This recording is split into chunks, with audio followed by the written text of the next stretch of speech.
everybody trying to get into our talk tonight, but we've got bells, whistles, and signals shut down, perhaps because of our speaker tonight. But thanks for coming and braving the wind, and it's always a pleasure to be in the Lyceum, isn't it? What a special place. And I'm so thankful that so many citizens rallied around this building to preserve and restore it for the bicentennial, you know, right before, prior to 1975. There's an exhibit back here that talks about it. It was really in disarray, as many of our buildings were at the time. So now as we go forward, as we're looking at the 250th anniversary, I wonder what equal projects we could come up with as citizens to recognize the importance of Alexandria and our history here. But I'm very thankful for the city of Alexandria and all of the citizens that keep the Lyceum going. My name is Pam Cressy. I'm the current president of the Alexandria Historical Society. Thank you for coming. We're an all-volunteer group.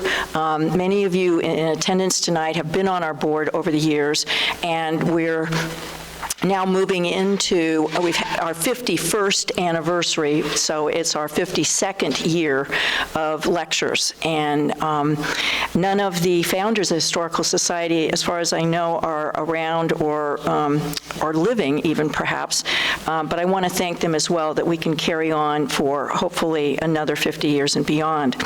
I want to particularly, wait a minute, I think I don't have the forward the slides.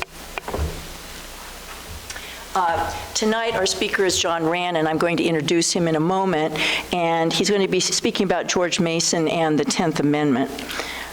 I want to bring up two events that are most current coming. April 5th, which is, boy, almost here, isn't it? On Saturday, Michael Pope. Michael, can you stand up? Yes, Michael Pope, our noted author and journalist, is going to be giving a tour called Byline Old Town. He's done the research currently, so you won't be able to read about this someplace else, maybe somewhere read in one of his books along the way. And we're going to have a great tour. It won't be a lot of walking steps, basically about around a block or two, about where early journalism and printing occurred. And this is really an important topic and one that is close to Michael's heart. So I hope you'll join us. You can register on our website, and there's a less expensive price for being a member. And next, the last Wednesday of the month, our April meeting, is our annual History Awards. Now, you may not think, hey, I'm not getting awards, so I'm not going to come. But this is one of our most exciting meetings a year because we can recognize students in Alexandria high schools who are outstanding in history or in a broad range of topics and honor them for their accomplishments and interests. And we can also honor, I guess we call it non-students, adults in Alexandria that have made significant contributions. We always look for nominations, and we have a committee to develop those awards. It's really a wonderful way to say thank you to the people that are keeping history alive and moving forward in Alexandria in a variety of ways. And we will have one of our board members, Darnella McGuire Nelson, give a rousing talk. And Darnella, could you stand up, please? Thank you very much. A member of our board, a native Alexandrian for more than one generation, and we like to say during our awards, have a speaker like, why do history? What's important? Why preserve anything? And I think it's particularly important for the students to hear. And Darnella is going to say, and you are history. And I think that's really important. And she will be hosting our tour this summer, a behind-the-scenes tour. Well, it's not exactly a tour, it's a gathering to talk about the roller rink in Alexandria, which some of you may remember. So our behind-the-scenes tours and Zooms and other Zooms with historians that we can bring in, we're increasing the number of things we can offer. So I hope you'll become a member and get the news and be able to participate. And Dave, could you tell us about Lee Fendel, please? Good evening, everyone. Many of the board members of the Alexandria Historical Society are also board members of other societies and organizations. I happen to be on the Lee Fendel House Board of Directors. And so on behalf of those Board of Directors, I'd like to tour on April the 5th. We are going to commemorate the 160th anniversary of the end of that house being a Civil War hospital during the war. We know that 1,700 soldiers were in that hospital. We know that 100 of them died, and we know about 52 are buried in the Alexandria National Cemetery. So at 12 noon, we're going to have a plaque laying ceremony, and we'll invite every one of you here to attend. And good news, it's free. All you got to do is register so we know how many people are coming. So thank you very much. Thank you. So those of us that will be on Michael's tour, I think we'll be just walking over to Lee Fendel and enjoying it. It's another great Alexandria History Day. Thank you, David. And then we'll continue having our spring lecture series the last Wednesday of May and June. Then we have some summer tours and Zooms, and then again in September and October. So look for all of our different stories.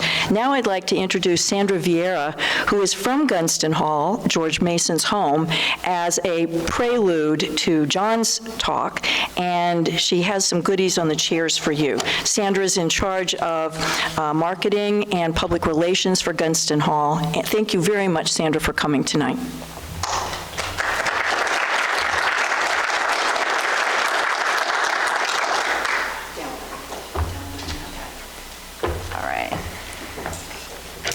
Well, I've already been introduced, but I was going to say good evening. My name is Sandra Vieira, and I'm the Director of Marketing and Public Relations for George Mason's Gunston Hall.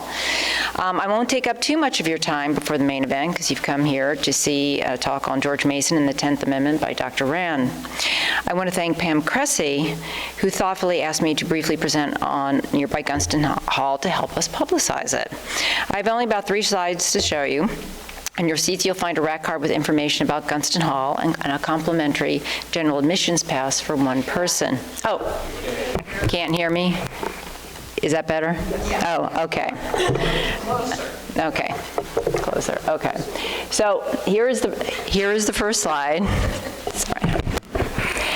Here is the first slide of George Mason's Gunston Hall, and as you can see, the mission of George Mason Hall is to stimulate the exploration and understanding of the principles expressed by George Mason in his 1776 Virginia Declaration of Rights, and I'll talk about that a little bit more because the 250th anniversary of that will be coming up next year. So, let me see, down button. Here we go. All right, so on our first slide, we have a picture, the interior of the house.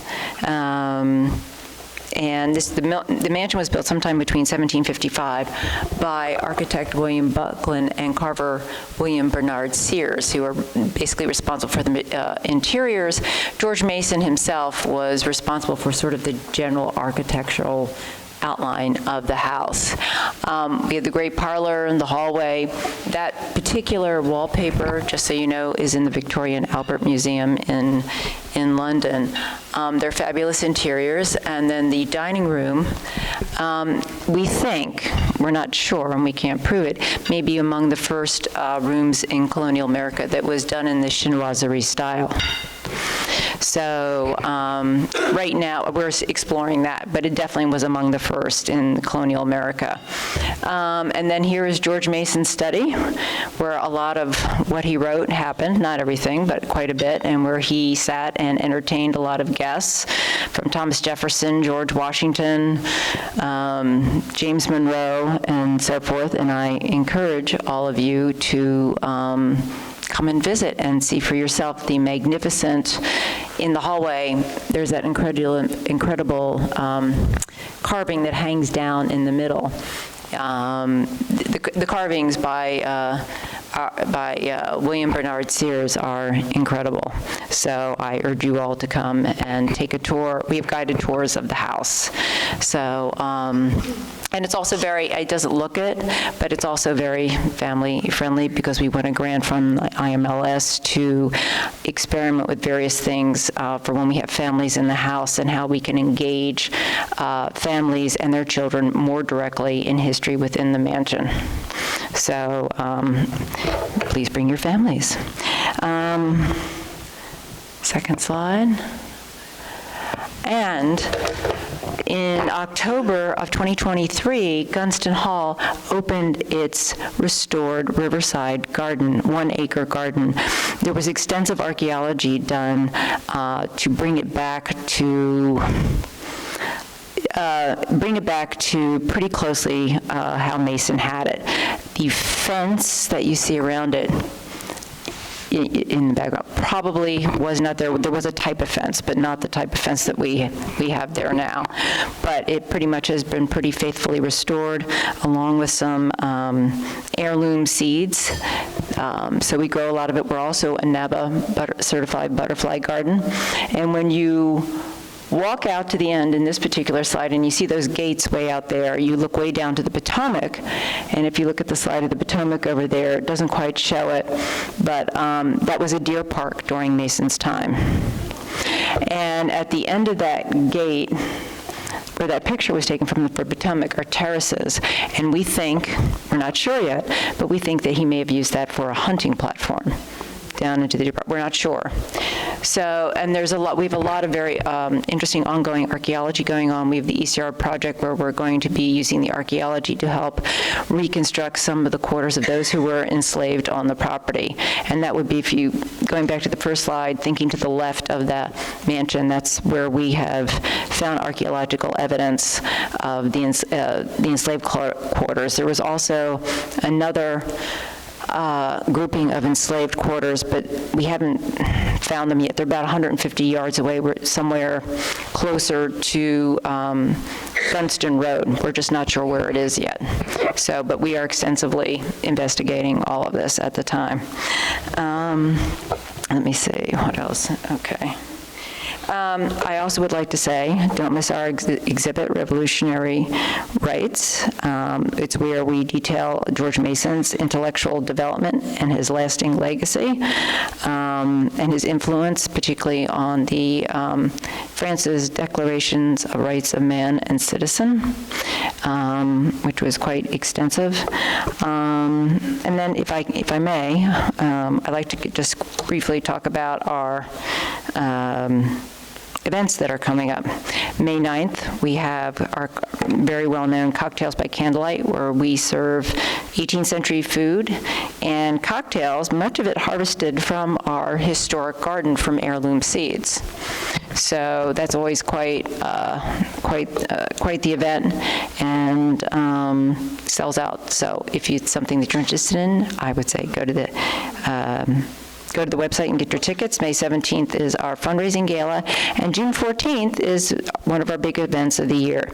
This June 14th, this will be our Declaration Day commemoration of the 249th anniversary of the June 12th, 1776 Virginia Declaration of Rights. Free event. Again, I thank you for the opportunity to publicize Gunston Hall, and we hope you make use of your complimentary admission passes. If you have any questions, please do not hesitate to contact me or Kate Steer, our senior curator. But you can also ask me questions here now, too. So, sorry. So, any questions? Okay, great. Thank you.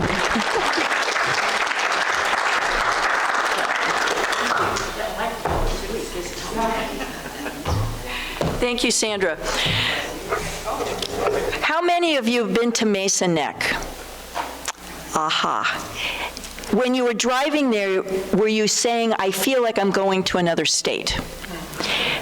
Alexandrians, particularly, I mean, Fairfax County is kind of big and weird and lumpy to get around in if you're an Alexandrian, but going to Mason Neck feels like West Virginia. I know. I was an Alexandrian. Now I live on the Neck. George Mason has been called the forgotten founder. He's so forgotten that I remember a few years ago when George Mason University was vying for the basketball championship, the sports announcers were saying, who the heck is George Mason? Only earlier today, a 20-something-year-old in the gym who goes to George Mason University, and I said, we're having a lecture on him. She said, who is that anyhow? So, forgotten, forgotten, forgotten. However, I think of George Mason at least twice every day, because I drive past Gunston Hall, on Mason Neck, past Mason Neck State Park in order to go to my home. Not quite as palatial as George's. But as I drive past and I see the entrance sign, and in I think it's June, when the laurels are blooming most magnificently in the entrance, I'm very thankful that this has been preserved by the Commonwealth of Virginia and the colonial dames for this property, which I think is magnificent. You can also get a very inexpensive pass to walk the grounds, miles and miles of beautiful trails, as there are all throughout Mason Neck. So I'd like to invite you to Mason Neck State Park, the U.S. Federal Wildlife Eagle Preserve, the Bureau of Land Management, Meadowood, the Northern Virginia Regional Parks, the golf course, and the park. Half of Mason Neck is publicly owned and is the most protected and preserved habitat in Fairfax County in terms of its whole size. So I hope you'll visit us, and particularly after you hear what John Rand has to say. Dr. Rand, newly doctored last year, as he was beginning his retirement from 40 years of practicing law in Alexandria, he decided he just needed a few more things to do in his life, take on a dissertation topic. And by talking to his advisor, came up with the 10th Amendment. John completed his dissertation. I've read 2 chapters, which I think are very, very fascinating. And I think you'll find it fascinating, too. Just to remind you, in terms of his overview, the 10th Amendment to the Constitution has been controversial throughout American history. Most recently, it's been a favored vehicle on the part of conservatives to reduce the size of federal government on the basis that the 10th Amendment requires that states retain all powers not specifically delegated to the federal government. At other times, it's been used to justify slavery and racial segregation, as well as to combat a variety of liberal labor and economic laws. George Mason was the first to propose the elements of the future 10th Amendment in the Constitutional Convention of 1787. He's given credit for his role in the Bill of Rights, but rarely recognized for his more favored amendment, the 10th. His original intent concerning the 10th Amendment connects Mason with the history of slavery, states' rights, civil rights, and the scope of power of the federal government. I'm fascinated. So here's Dr. Rand.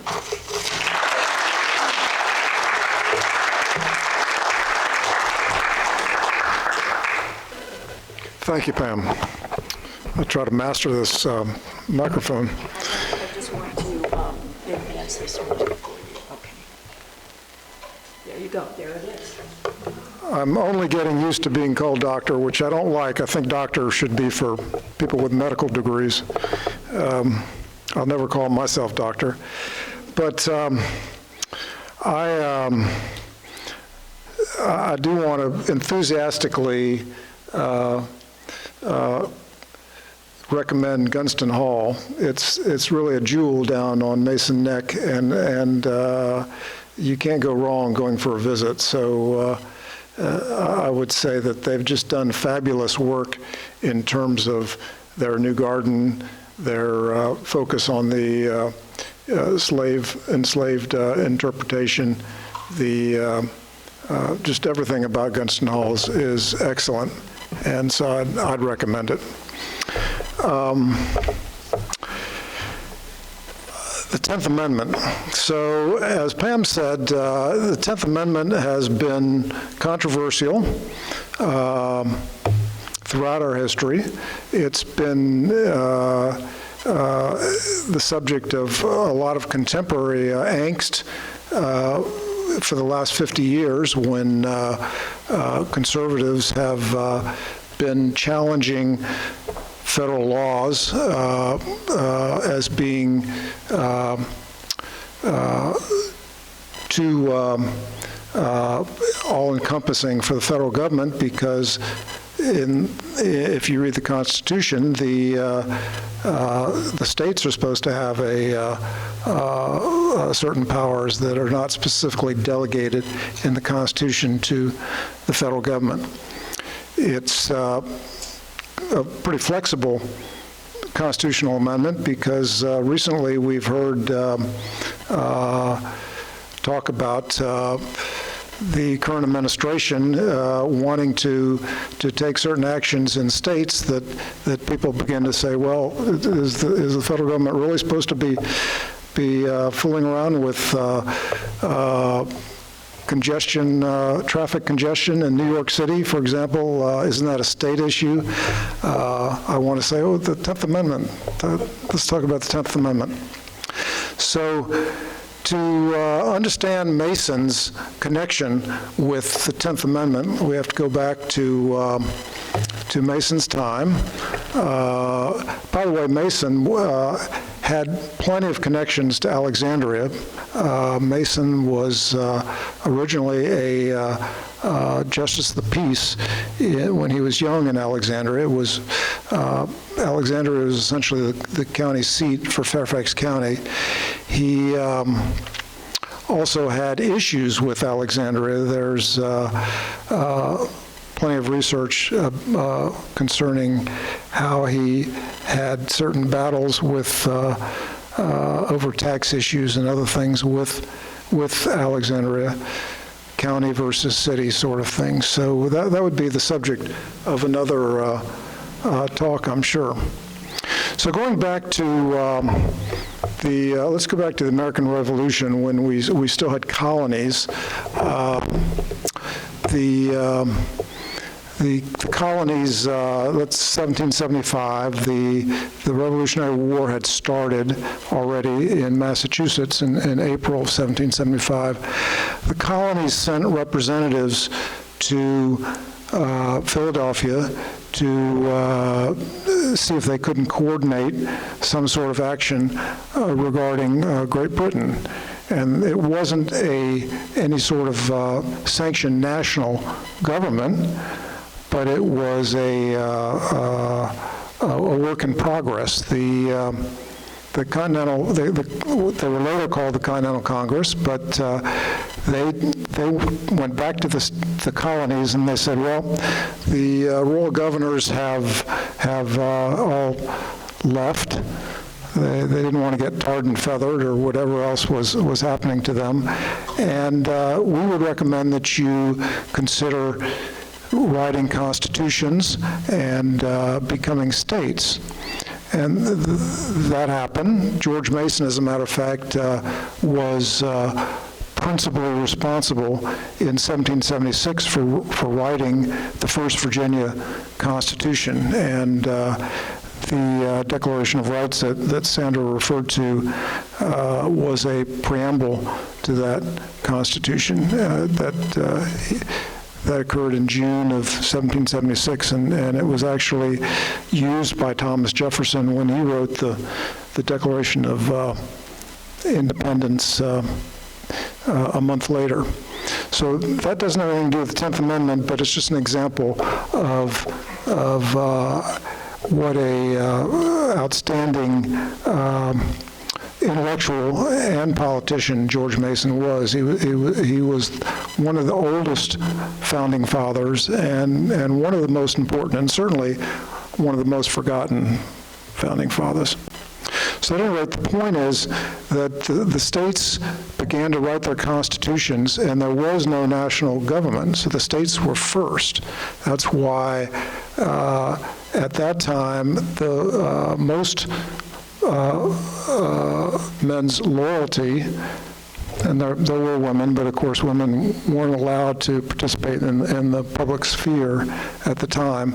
But that's why loyalty was to states. When Mason wrote several years later about what was happening in the Constitutional Convention, he spoke about having acted in the best interest of his country. And when he said his country, he meant Virginia. He didn't mean the United States, even though at that time there was a national government. So when the Continental Congress was engaged in the Revolutionary War, they began talking about what sort of government they could they could establish, and they decided to have a loose confederation, which they did call a confederation. It was to be governed by what they called Articles of Confederation, but those articles did not actually get adopted until almost the end of the Revolutionary War in 1782, and the reason for that was that Maryland objected. Maryland was unhappy about other states having claims to Western lands, and Maryland didn't have those claims, and they refused to agree to it. And there was a consensus in the Continental Congress that all the states had to agree in order to have the Confederation. So that's how the Northwest Territory got formed. And once that issue was resolved, then the Articles of Confederation were signed and adopted by all the states, 1782. So it's a very interesting period of American history. I think that most people don't even understand that there was an actual national government before the Constitution.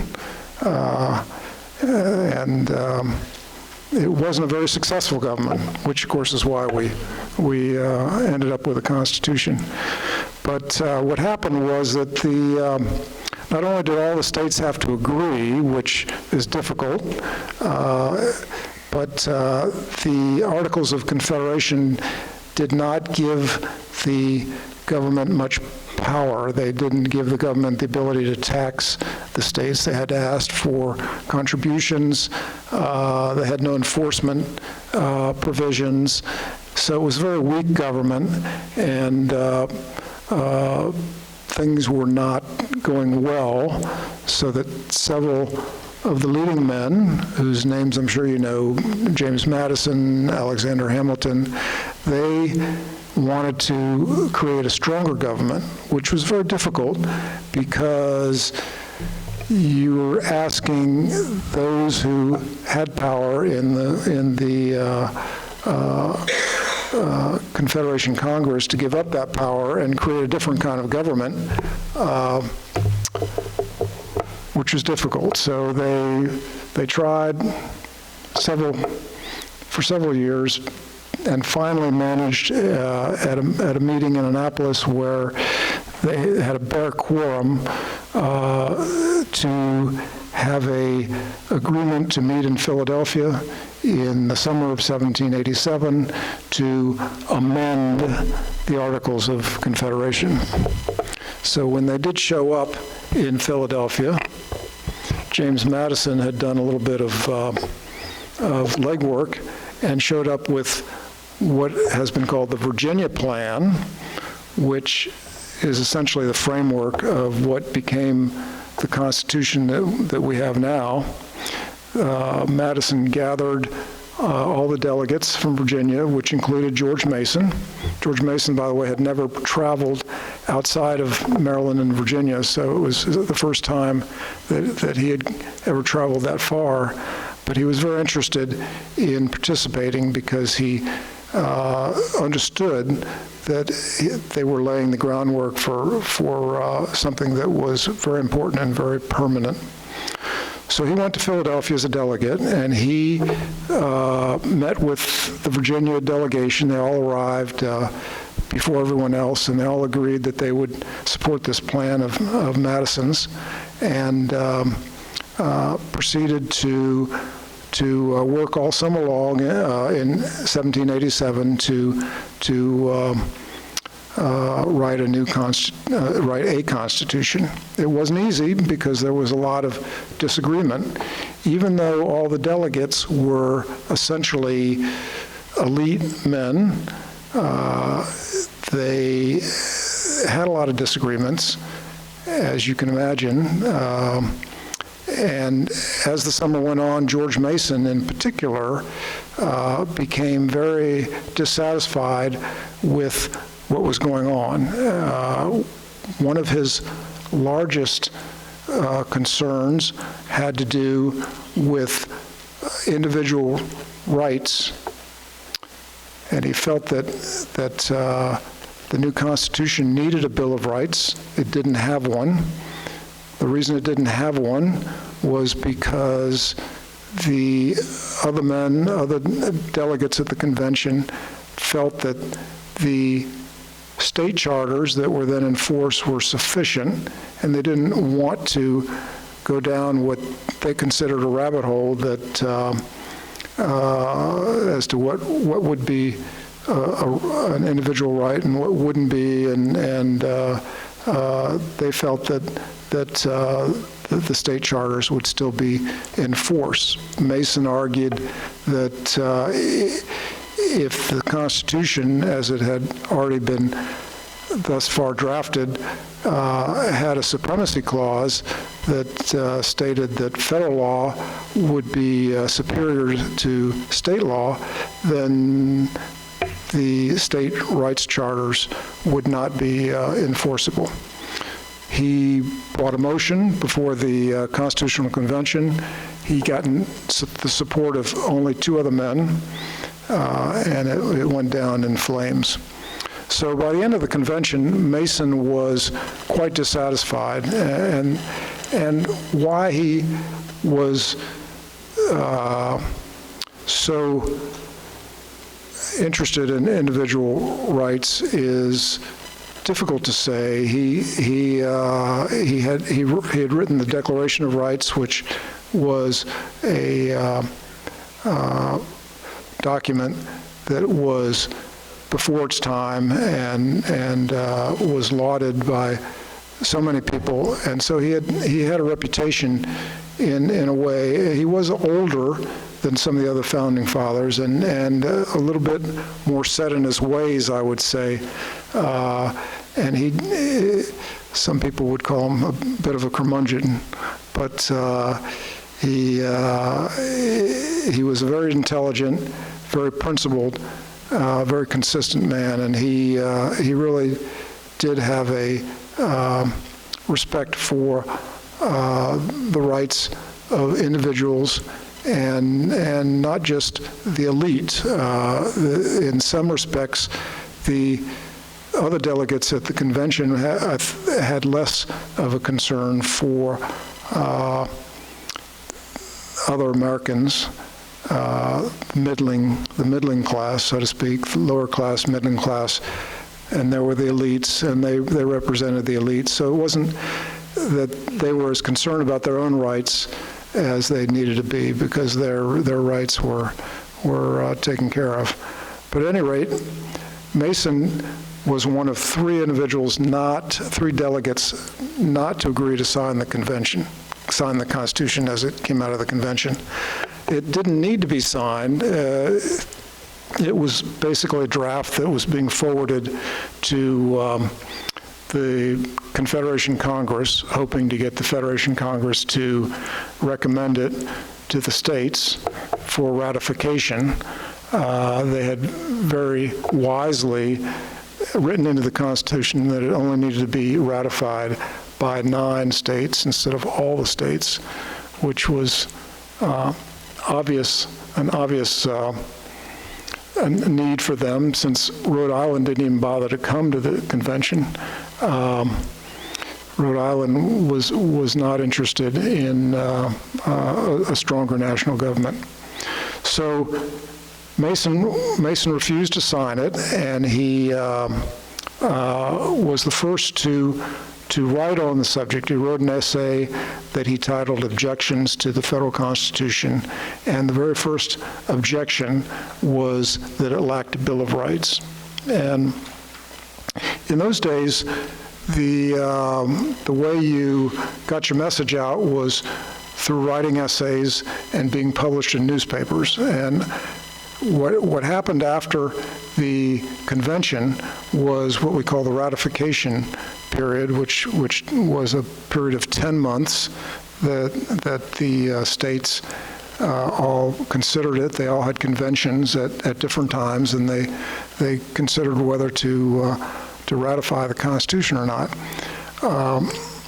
It's another interesting period of American history that doesn't get a lot of attention because most people think that everybody was in favor of the Constitution, and that's absolutely not true. Scholars that study this period will tell you that approximately 52% of the American public at that time opposed the Constitution. The problem was that they were concentrated in certain states, and particularly New York, Rhode Island, North Carolina, and those who supported the Constitution, who were called Federalists, and those who opposed the Constitution were called Anti-Federalists.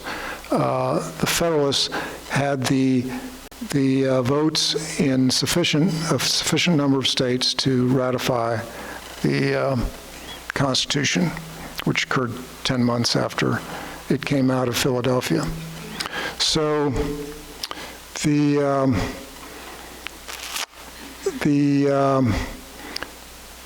role of George Mason in ratification is extremely important. He was probably the most well-known leader of the anti-federalist opposition. He was published in more papers than any other anti-federalist writer.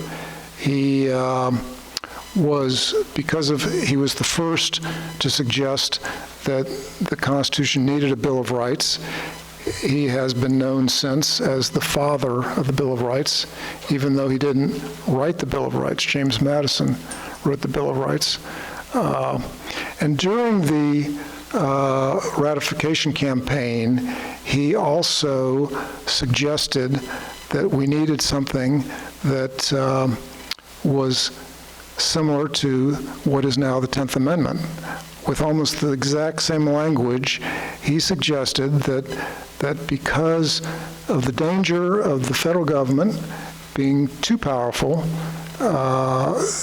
it should be limited only to those powers that are listed in Article 1, Section 8 of the Constitution, that delegates certain powers to the federal government, and all other powers should belong to the states.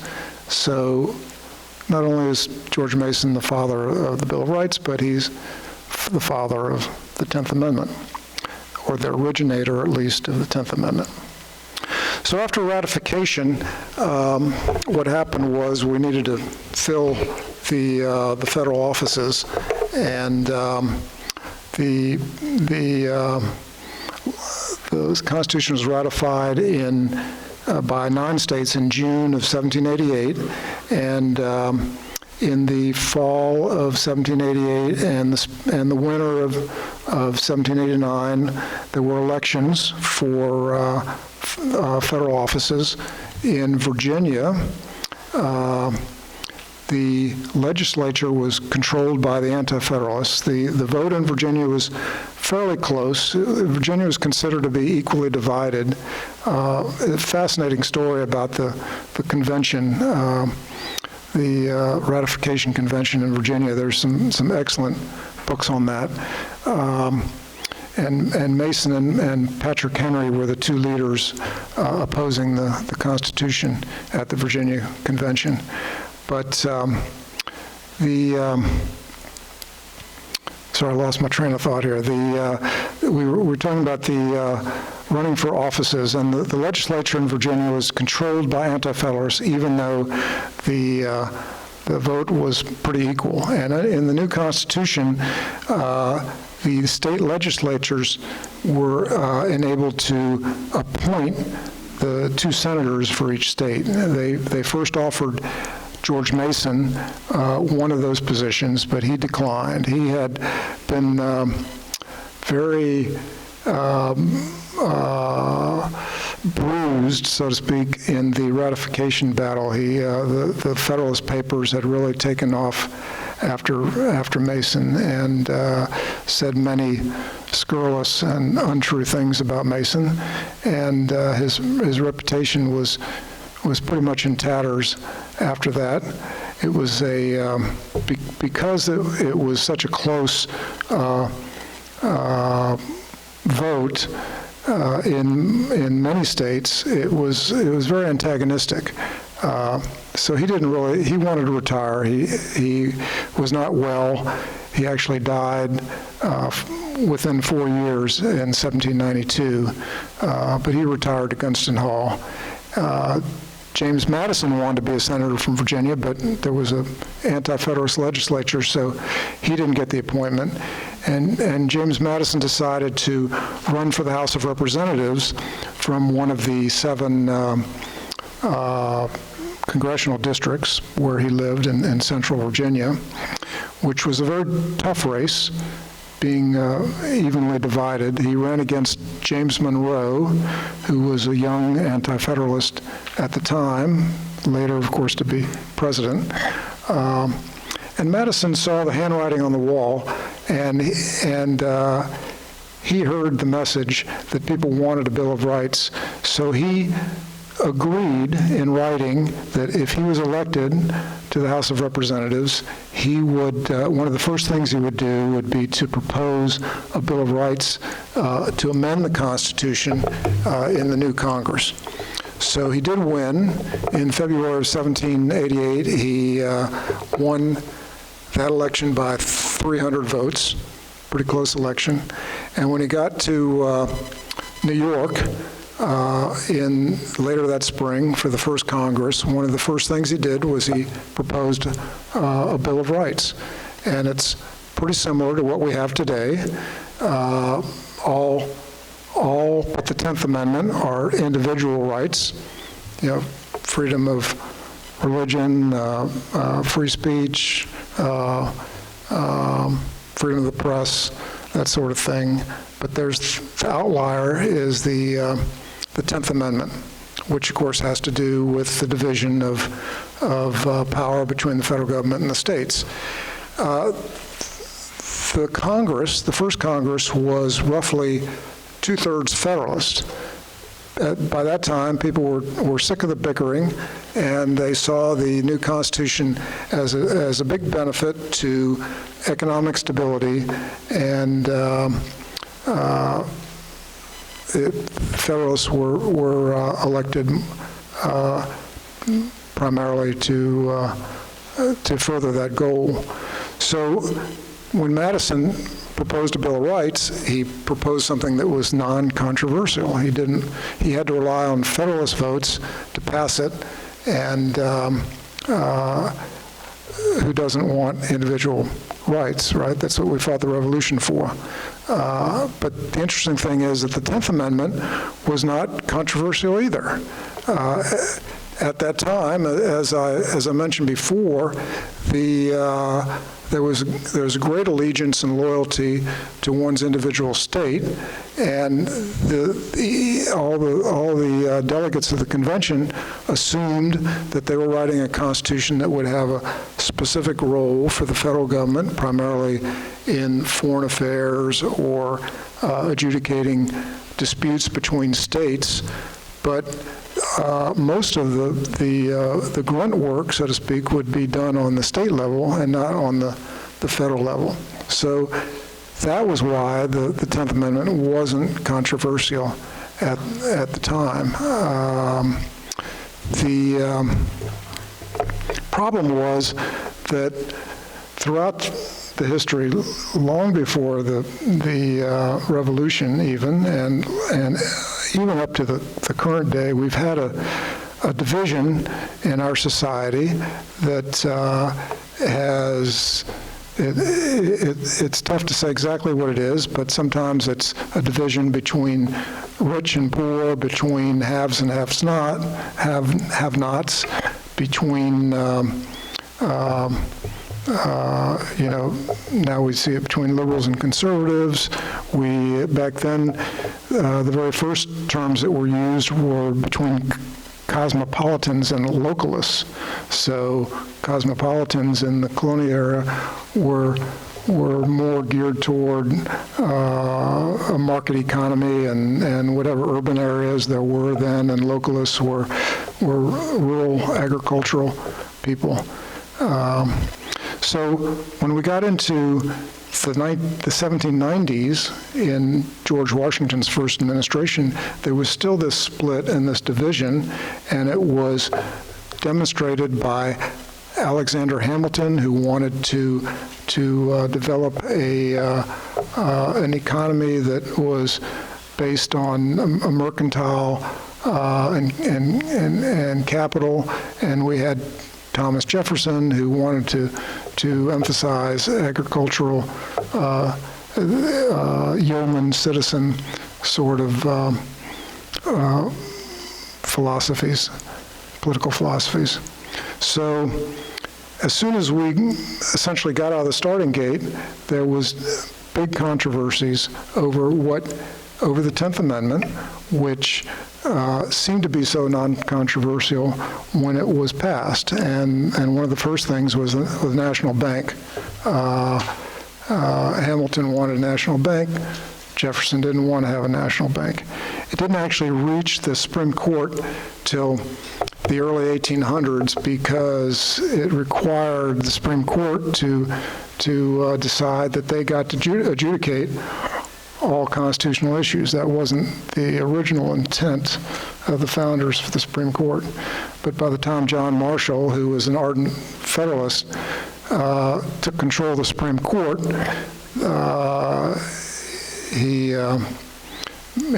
got the case on the second national bank, and his ruling was, well, yes, the Constitution delegated these specific powers to the federal government, but there was this clause underneath that section that said, and the Congress shall have the power to do whatever is ever necessary and proper to implement these delegated powers. And that's called the necessary and proper clause. And basically, in Marshall's view, it enabled the Congress to decide that they would have whatever power they needed in order to implement their delegated power. So if they had a delegated power where they were in charge of the national economy, then they had the right to say that they needed a national bank to implement that. Whereas those who believed that national banks were a problem argued that the 10th Amendment didn't allow the federal government to do that, that the 10th Amendment said that was a state province. And there were state banks at the time. Just the Federalists thought that they were corrupt, and the Anti-Federalists thought that the Federalists were corrupt. So it's all, it all stays the same. We have these divisions that just keep on going. So essentially after that decision on the Second National Bank, the 10th Amendment looked like it was dead in the water. But how are we doing on time? You got time. Okay. So we went on with the southern states. The southern states loved the 10th Amendment because they said, well, the Constitution doesn't say anything about the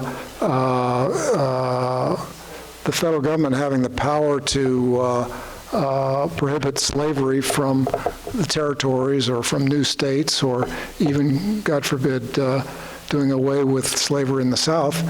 The states have the right to decide that issue, and when it came to seceding from the Union, they used the 10th Amendment as their rationale for seceding. They said, we have the power to make these decisions, and the federal government doesn't have the power, and they're trying to do something that's unconstitutional. So we're just going to take our states and leave. 10th Amendment was involved in other racial problems. During Reconstruction, after the Civil War, the Republican Congress passed laws that enabled blacks to use public transportation, for example, conveyances and whatnot. And after Reconstruction, that was challenged, and the Supreme Court and this is always in the Supreme Court because it's a constitutional issue. The Supreme Court said no. The 10th Amendment says that you can't do that. The states have the right to decide what their laws are going to be. The 13th Amendment did prohibit slavery, but it doesn't deal with issues about private conveyances and whatnot. So we let the states decide that. Moving into the 20th century, the 10th Amendment had a large role in almost every economic issue. When the Congress tried to prohibit, for example, child labor in states that allowed their children their 12-year-old children to work 10-hour days, 6 days a week, the Supreme Court said, no, you can't do that because it's unconstitutional, because according to the 10th Amendment, the states can decide what they want to do, and that isn't necessarily in interstate commerce. It became a question of another clause in the Constitution, the Commerce Clause. When it came to the Great Depression, Franklin Roosevelt decided that he needed to nationalize the economy, have wage and price laws, have the Economic Recovery Act, things that would nationalize the economy so that nobody was destroying his effort to climb out of the Depression. But the judges on the Supreme Court said no, the 10th Amendment prohibits that. You as Congress can't tell the people of New York how to price their eggs. That's up to the state. That brought on Roosevelt's plan to add justices to the Supreme Court because he was unhappy with what he was getting, the so-called court packing plan. But thankfully for Roosevelt, those men who had been there for many, many years began to die and resigned from ill health, and Roosevelt got to appoint his own justices and got what he wanted. So their rulings in 1937 essentially decided that the 10th Amendment was dead, and there were no 10th Amendment cases for 30 years until Nixon appointed conservative justices to the Supreme Court, and in 1975 they managed to invalidate or I should say find as unconstitutional one of Nixon's favored laws that he got the Congress to pass on wage and price controls. And they used the 10th Amendment to say, no, you can't do that. The federal government can't tell a state what to pay its own employee. That's in violation of the 10th Amendment. So for many years since 1975, I would say there have been 2 or 3 10th Amendment cases before the Supreme Court, and by and large, the court has been fairly conservative and has found that the 10th Amendment has considerable viability, and therefore the federal government has to watch that it doesn't intrude on state prerogatives. So that's where we stand. The question, I suppose, is what would George Mason make of all that? Certainly, I think he'd be appalled that there are these diametrically opposed interpretations of the 10th Amendment throughout the history of our country, depending on the political positions of the Supreme Court justices. But moreover, I think that Mason would say what's important is the individual rights issue. he'd probably be pretty amazed, as most founding fathers would, all founding fathers would, I'm sure, at the technological changes that we've seen. In his day, it took a week to get to New York, so of course he believed that the federal government would be a problem for anyone seeking their individual rights in Virginia, because the federal government was so far away. Mason was a localist. Now, of course, you can get to New York in a couple hours, and we have instant communications. So I don't think that he would find that to be as much of a problem.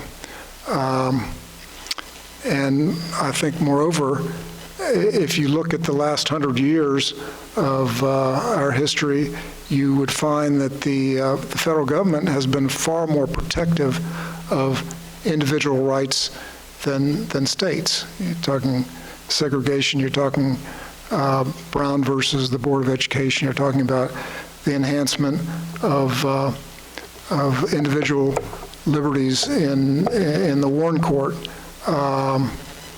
There's a dozen different instances that I can think of, and Mason was not an iconoclast. He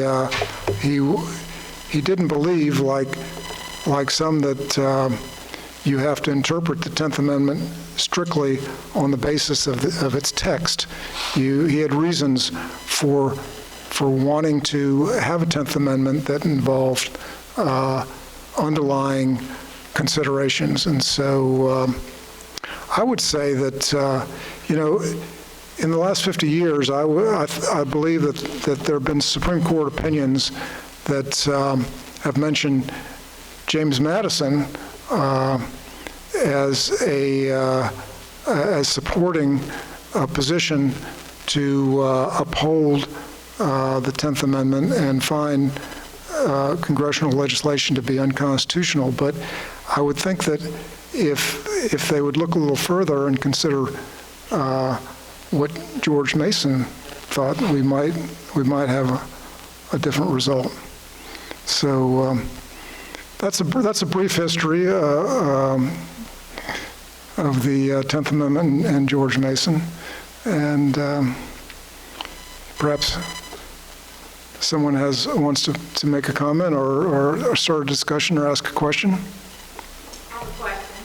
Sure. So the state of Florida is considering child labor laws. Do you know because of the lack of workforce due to... I'm sorry, I can't hear you. If you could speak up a little. The state of Florida, can you hear me? Yeah. The state of Florida is reviewing their child labor laws as a result of a reduction in workforce due to the immigration enforcement. Does this play into the 10th Amendment as far as the right of... Well, yeah, I mean, the 10th Amendment essentially says the states should have the right to decide their own laws concerning labor, but child or otherwise. But the problem is the Commerce Clause. So one of the delegated powers given to the Congress in Article 1 is that they should have power to adjudicate issues of interstate commerce. So so if you look back at the Constitutional Convention, the question is, well, what is that? How do you define that? There's some reason to believe that it only meant when the states have a difficulty with one another and the federal government needs to adjudicate that. Some interpret it as being anything that has to do with any sort of interstate commerce. If it touches interstate commerce, then the federal government can get in and be a part of that. So it depends so much on the Supreme Court. That's why I keep talking about the Supreme Court, is that every time there's a case involving the 10th Amendment, it's always in front of the Supreme Court.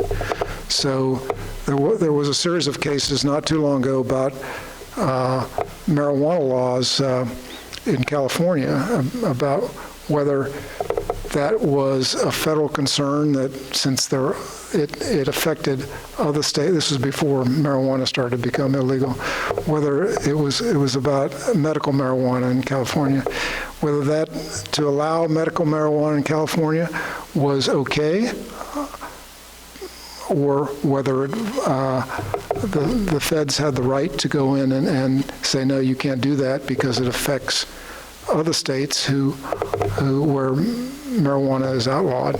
So it's up to the courts, really. I can't predict whether Florida could have the right, but in this day and age, I don't think you should have child labor laws that let kids work to excess, if that's what if suggesting they want to do. I wouldn't be surprised. Coming out of Florida, I wouldn't be surprised about anything. But any other questions? Yes? I didn't grow up in Virginia, and Scott needs to talk here about the Dillon Rule. Now, is this some type of converse? And when was the Dillon Rule? Was that, I have no idea the history of it. Can you repeat the question? The question is about the Dillon Rule. It has nothing to do with the 10th Amendment. The Dillon Rule has to do with the power of the state to interfere with cities. If it's not specifically enumerated, there's a power to the cities, then the state. You cannot do it. When I first moved here, the fact that there's no prohibition on cutting trees. Yeah. So I spoke to someone, they said, oh, Dillon Rule, you can't do that. Everything, I was like, really? Yeah. It's almost like a converse of this. Okay, well, I see where you're going with it in terms of state versus local and federal versus state. I don't know that much about the Dillon Rule, but it's an unusual rule, I think, where localities don't have as much power in Virginia as they do in other states. Yeah, I think that's what you're getting. I just wonder if there was any type of, if there was any connection. No, not that I know. Not that I know. Wow, that was a tough one. Yeah, go ahead. Thank you for walking us through the testament. Could you tell us a little bit? Actually, first, I was surprised that Jefferson wasn't the most fervent anti-federalist. Jefferson spent the entire ratification and convention time in France, so he communicated all the time with his buddy James Madison, but he was kind of hands off. But was he as strong as anti-federalism as Mason or? Yeah, he and Mason were friendly. But he didn't really get actively involved. But Jefferson, when he came back and got into Washington's administration, was as strong an anti-federalist as anybody. He was a very strong and potent character. But it stopped being called anti-federalism. It began to be called Jeffersonian republicanism. But it was essentially the same thing. But that's a good question. Thank you. I wish to know, so back then it was very interesting that, first Mason wrote the Virginia Declaration of Rights. Yep. And months after, Jefferson pretty much wrote the same thing in Philadelphia. Right. And this, there wasn't intellectual property, but could you explain to us, between Mason, Jefferson, who did which part towards? What their relationship was? Well, Mason was older than Jefferson, and they were not good friends. The most interesting thing is that Mason was neighbors with Washington. George Washington was a very ardent Federalist, and they fell out because of the whole convention and ratification, and they never spoke with each other again. They were formal, but they had no relationship after that. Jefferson was friendly with Mason, but he was a lot younger, and Mason was a lot older. Jefferson used some of Mason's Declaration of Rights, but with permission, I think, and it wasn't, plagiarism or anything like that. It was just that Mason came up with it first, and it was good stuff. And he was writing the Declaration of Independence and saw something that he wanted to use, and it was okay. So it wasn't, they were on the same page, if that's what you're asking. Like back then, traveling was very difficult. How, like waiting a month? So Jefferson probably had a copy of the Virginia Declaration of Rights. He did. Yeah, he did. Yep. Okay. And then Madison also, like, pretty much copied from him. Well, everybody, you're right. I mean, that's a good point. Everybody copied from everybody else, from Locke on down. And there was a general consensus, political, philosophical consensus. Interestingly, that's one of the reasons why they were afraid of a federal government, because the political philosophy at the time was that no republic could be successful with such a large country, that successful republics were small. I guess they proved them wrong. Question? Yeah, I have a question about the ratification politics, which you went into a little bit. So Yep. the leading advocate in favor of ratifying the Constitution was Madison, and the leading opponent was Mason. And then Madison switched sides. He said, well, if we're going to have this thing, I'm going to write it, because he was a control freak. I'm wondering what your thoughts on if George Mason had written the Bill of Rights, what it would have looked like. Well, yes. The question is, if Mason had been able to write the Bill of Rights rather than Madison, what would it have looked like? But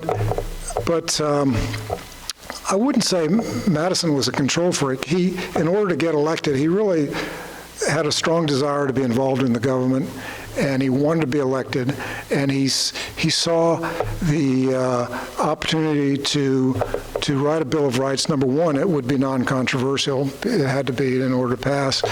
But also he saw it as a way to reach out to anti-federalists and try to get them to be more amenable to the new government and what he had in mind, and get everyone happy again, because it was quite a nasty fight during ratification. But if Mason had written the Bill of Rights, it wouldn't have been like that at all. There were other things in the Constitution that he didn't like, and that most anti-federalists didn't like, and that primarily involved the ability to directly tax people, the ability to have a standing army, other measures that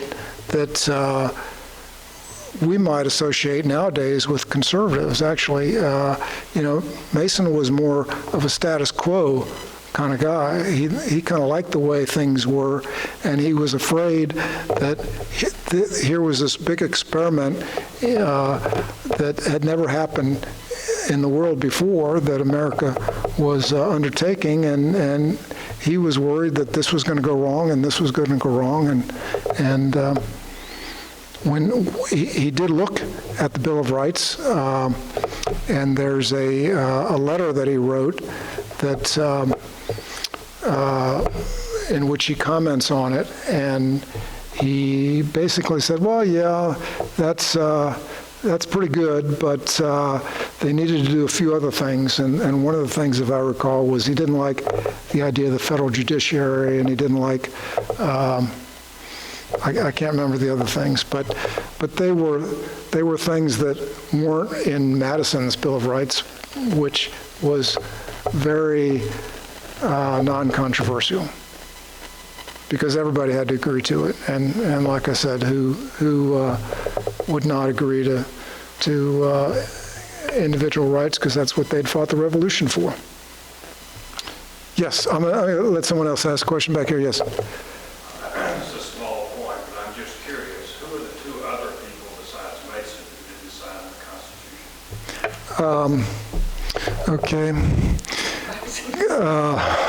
What state? Well, Virginia, the governor of Virginia, I want to say Randolph, but that's not quite right. Pardon? No, he wasn't a delegate to the convention. What's his name from Massachusetts? See, I know them, but my 70-year-old brain is not bringing them up. But the fellow from Massachusetts and the current governor at the time from Virginia, who changed sides when they had the Virginia ratification. I think it was Randolph is what I'm thinking, but when they had the ratification convention in Virginia, he changed sides and regretted that he hadn't signed it. But I'm having a mental block, I'm sorry. But there weren't many, yes. So just to close the loop on the federal minimum wage, you said during the Nixon era, it was struck down pursuant to the 10th Amendment, but then we do have a federal minimum wage. Was that due to the Commerce Clause? No, it wasn't the federal minimum wage. It was a law, the 1975 case, the famous case that Rehnquist wrote the opinion for. It was Nixon's wage and price controls where he wanted to tell the states that they couldn't pay overtime to state employees because then they would be making more than the federal employees, and therefore it would cause, in theory, inflation to spiral out of control. And the court decided that was a bridge too far, and that was a state responsibility to decide what they should pay their own employees. Had there been an argument made for the 10th Amendment for a federal minimum wage at some point? I don't know. That's a good question. Sorry, a follow-up question regarding the... But that would apply to federal, I assume that would apply to federal, anything that was federal. So the Congress can make laws that apply to all the federal institutions and the federal... Sure, but you haven't... And states, I think, have their own minimum wage laws, so... Usually above the federal minimum wage, Yeah. below, right. So, and the marijuana law for California, what's the current status of that? Well, marijuana is, at the time they had those 10th Amendment cases, California had medical marijuana where you could grow it and use it and whatnot. And the feds passed a law saying you can't do that. And there was a lot of angst on the Supreme Court about whether that would be okay to have California do that under the 10th Amendment because it was a state function, and on the other hand, whether having medical marijuana in California affected all the other states and therefore was it permissible. It was permissible. Well, yes, actually I'm trying to think of the year. I'm trying to think, that was in the teens somewhere before everybody started to have marijuana. No problem, because you could smoke dope in California, but you couldn't have it like on another place. You don't get your jurisdiction. So it just goes to show how important this particular issue is, the division of authority between the states and the federal government. And it really goes under the radar a lot. Yes, sir. The very last clause there, it says, "or to the people." Your talk, which is, I think, is terrific, has been, state versus federal. What does "or to"? That's a really good question. That was added in the Senate version when this went through the Congress in 1789. That clause was added by the Senate, and the story supposedly was that it was done by Federalists because they had justified being able to have the new Constitution based on the fact that they had the power, instead of the states forming the Confederation and therefore needing permission of the states to have a constitution, the Federalists claimed that they had the power of the people to do a constitution and to do whatever they wanted, basically, to flout the fact that it was the states who had entered into a compact to have a confederation. So supposedly the Senate added that to justify their political theory that all power came from the people. But it's come up since, and in an interesting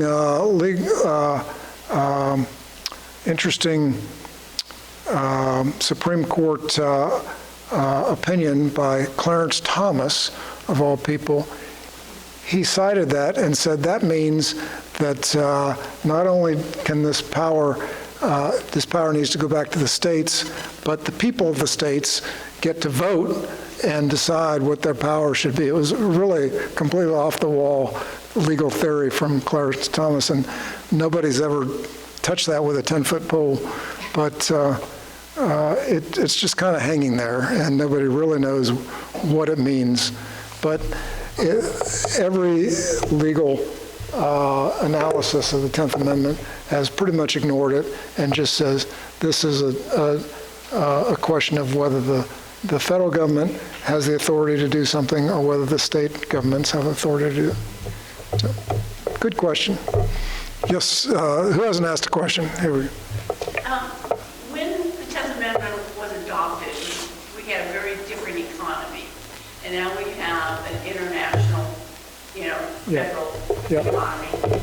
Has there been any time in the last 30 years when the Congress expressly exercised its authority under the Commerce Clause and says it's essential for interstate commerce that has been struck down under the 10th Amendment? Or is it, is it how we adopt these rules? So it's distinguished from, say, a president unilaterally issuing a regulation.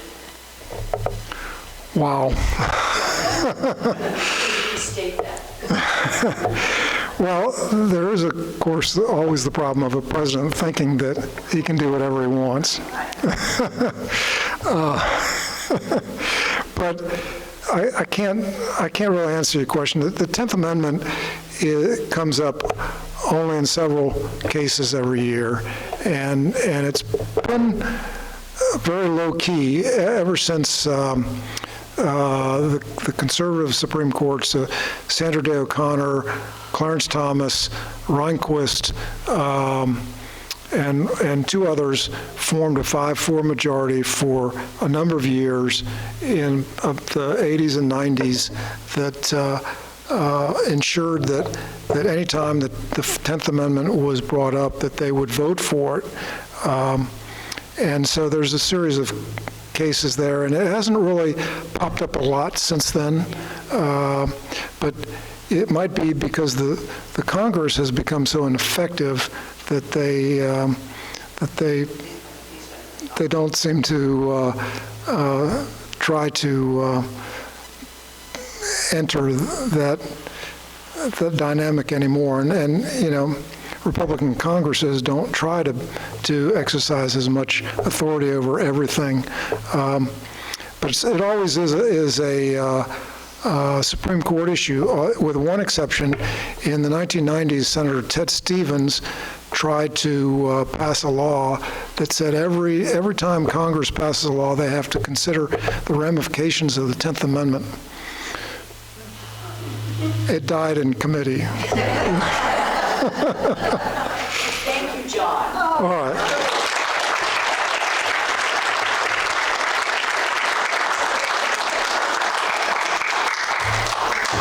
I think there's an audience with rapt attention. Thank you. And I wanted to let you know the U.S. Capitol Historical Society has a whole set of videos on every amendment. And and they're really interesting to look at. You can get on their e-news for free, but just look up U.S. Capitol Historical Society amendments, and you'll see their YouTube station. Very, very interesting by a variety of scholars. Thank you. See you at Michael's tour on Saturday the 5th and next April. So thank you so much. Good night.